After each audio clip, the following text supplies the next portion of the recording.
Jėzus tuojau išbrido iš vandens, staiga jam atsiveria dangus. Skaitome Mato Evangelijoje. Jėzaus krikštas tai Dievo apsireiškimas pasauliui. Čia Dievas parodo savo tikrąjį veidą, savo širdį, savo gyvenimo esmę. Meilė, kuri artėja prie žmogaus, kiekvieno, be jokių ribų. Jėzus apsireiškia ne kaip teisėjas, ne tas, kuris rodo pirštų ir smerkia, bet kaip tas, kuris nori būti šalia nusidėjėlio, kaip brolis, kaip kelionės draugas. Pranašas Izaijas rašys, jis nenulauž palūžusios nendrelės, neužgesins rusenančių dagčių. Šiandienos Evangelijoje matome, ką Dievas daro su mumis. Jis yra kantrus, švelnus, pritaiko savo žingsnį prie mūsų. Jis nesmerkia, o kasdien stengiasi mus gelbėti. Evangelijoje skaitome, atsiveria dangus. Tai stiprus ir simboliškas vaizdas. Biblijoje dangus tai Dievo buveinė.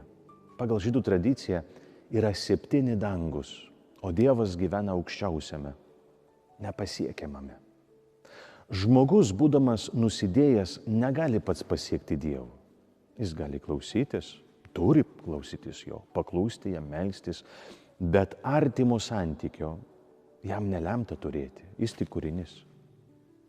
Tačiau su Jėzumi dangus atsiveria. Dievas pats nusileidžia, ateina pas mus. Nuo šiol, brangiai, jo nebereikia ieškoti toli. Dievą reikia priimti. Dievas nebeieško aklo paklusnumo. Jis ieško draugystės, bendrystės, širdies, nori mūsų kaip bendradarbių, ne tik tarnų. Dažnai sakome, ieškokime viešpaties, ieškok viešpatį, bet kaip jo ieškoti? Kas gali užkopti iki 7 dangaus? Tiesa ta, kad Dievo nebereikia ieškoti aukštybėse.